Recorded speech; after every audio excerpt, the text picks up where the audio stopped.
Corn খেতে আমরা অনেকেই ভীষণই ভালোবাসি। ছোটদের কিন্তু ক্রিস্পি কর্ন ভীষণই পছন্দের একটি স্ন্যাক্স। আর বাড়িতে হঠাৎ করে কোনো গেস্ট এসে গেলে অথবা ছোটোখাটো কোনো পার্টির স্ন্যাক্স হিসেবে এই ক্রিস্পি কর্ন কিন্তু দারুণ একটা স্টার্টার। তাহলে চলুন দেখে নেওয়া যাক আজকের আমার এই ক্রিস্পি বেবি কর্নের রেসিপিটি। নমস্কার, আমি জয়িতা আর আপনারা দেখছেন জয়িতার পাকশালা।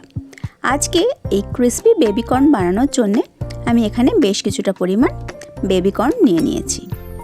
এবার আমি গ্যাসে একটা পাত্র বসিয়ে তাতে কিছুটা জল গরম করতে বসিয়ে দিয়েছি। আর জলের মধ্যে আমি এখানে 1 চামচ পরিমাণ নুন দিয়ে দিয়েছি। জলটা খুব ভালো মতো গরম হয়ে গেলে আমি বেবি কর্নগুলোকে জলের মধ্যে দিয়ে মিনিট 5 সময় খুব ভালো করে কর্নগুলোকে আমি সেদ্ধ করে নিচ্ছি। দেখুন জলটা টকবক করে ফুটছে, কর্নগুলো ভালো মতো সেদ্ধ হয়ে গেছে। এবার জলটাকে ঝরিয়ে নিয়েছি আমি একটা ঝুড়ির মধ্যে ঢেলে। পুরোপুরি জলটা ঝরে গেলে তারপর কর্নগুলোকে আমি একটা পাত্রের মধ্যে ট্রান্সফার করে নিয়েছি। পাত্রের মধ্যে কর্নগুলোকে নিয়ে তারপর আমি এর মধ্যে দিয়ে দিয়েছি 1/2 চামচ পরিমাণ আদা, রসুন আর কাঁচা লঙ্কার পেস্ট, দিয়েছি 1/2 চামচ গোলমরিচের গুঁড়ো, দিয়েছি পরিমাণ মতো নুন আর দিয়েছি বড় চামচের 2 চামচ কর্নফ্লাওয়ার। এই সমস্ত কিছু দিয়ে কর্নটাকে আমি খুব ভালো করে মাখিয়ে নিচ্ছি। খুব ভালো করে মাখিয়ে নিতে হবে যাতে সমস্ত কর্নগুলোর মধ্যে কর্নফ্লাওয়ারের একটা খুব সুন্দর কোটিং চলে আসে। ভালো করে মাখিয়ে নিয়ে তারপর কর্নগুলোকে যে এক্সেসিভ কর্নফ্লাওয়ারটা আছে সেটাকে ঝেড়ে ফেলে দিতে হবে। এবার গ্যাসে আমি একটা কড়াই বসিয়ে দিয়েছি। কড়াইটা ভালো করে গরম করে তাতে দিয়ে দিয়েছি বেশ কিছুটা পরিমাণ রিফাইন্ড অয়েল। তেলটাও খুব ভালো করে গরম করে নিয়ে এবার আস্তে আস্তে পুরো এক্সেসিভ কর্নফ্লাওয়ারটা ঝেড়ে ফেলে দিয়ে কোট করে রাখা বেবি কর্নগুলোকে আমি একে একে এর মধ্যে তেলের মধ্যে দিয়ে খুব ভালো করে একটু সময় নিয়ে লো ফ্লেমে 4-5 মিনিট সময় ধরে ক্রিস্পি করে ভেজে নিয়েছি। এটি কিন্তু লো ফ্লেমেই করতে হবে, না হলে কিন্তু পুড়ে যাওয়ার সম্ভাবনা থাকবে।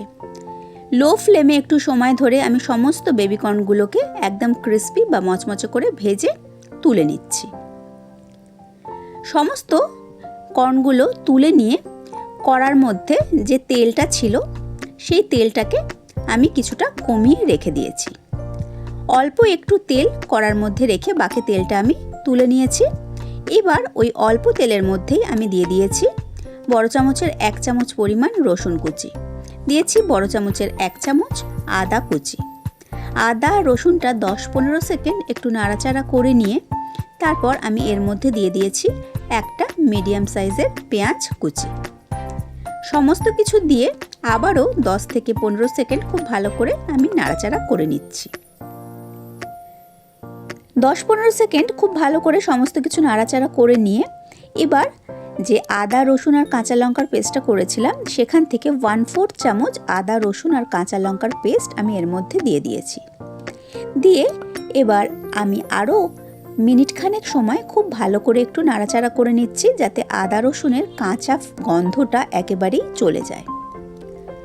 খুব ভালো করে নাড়াচাড়া করে নিয়েছি মিনিট খানেক সময় ধরে। তারপর আমি এর মধ্যে একে একে দিয়ে দিয়েছি ক্যাপসিকাম কুচি, রেড বেল পেপার আর ইয়েলো বেল পেপারের কুচো। সমস্ত কিছু দিয়ে আমি 10-15 সেকেন্ড খুব ভালো করে আরেকবার নাড়াচাড়া করে নিচ্ছি। তারপর আমি এর মধ্যে মিশিয়ে দিয়েছি ভেজে রাখা কর্নগুলো দিয়ে সমস্ত কিছুর সঙ্গে আমি কর্নগুলোকে একবার সতে করে নিচ্ছি। এই স্টেজে আমি এখানে দিয়ে দিয়েছি 1/2 চামচ পরিমাণ সোয়া সস, 1/2 চামচ দিয়েছি গোলমরিচের গুঁড়ো, যদি প্রয়োজন হয় এখানে নুনের ব্যবহারও করে দিতে পারেন। আর এখানে আমি দিয়েছি 1/2 চামচ পরিমাণ চিনি। এবার সমস্ত কিছু দিয়ে আরও মিনিট খানেক সময় আমি খুব ভালো করে নাড়াচাড়া করে নিয়েছি। নাড়াচাড়া করে নিয়ে তারপর আমি গ্যাসের ফ্লেমটা বন্ধ করে দিয়ে এই গরম গরম সুইট বেবি কর্ন সার্ভ করে দিয়েছি। তাহলে দেখতেই পেলেন কত সহজেই তৈরি হয়ে গেল বাড়িতেই রেস্টুরেন্ট স্টাইল সুইট বেবি কর্নের রেসিপি। আমার আজকের এই রেসিপি কেমন লাগলো অবশ্যই কিন্তু কমেন্ট করে জানাবেন। আমি আবার হাজির হয়ে যাব কোনো নতুন রেসিপি নিয়ে নেক্সট এপিসোডে। ভালো থাকবেন, সুস্থ থাকবেন। আর আপনারা দেখছিলেন জয়িতার পাকশালা। ধন্যবাদ।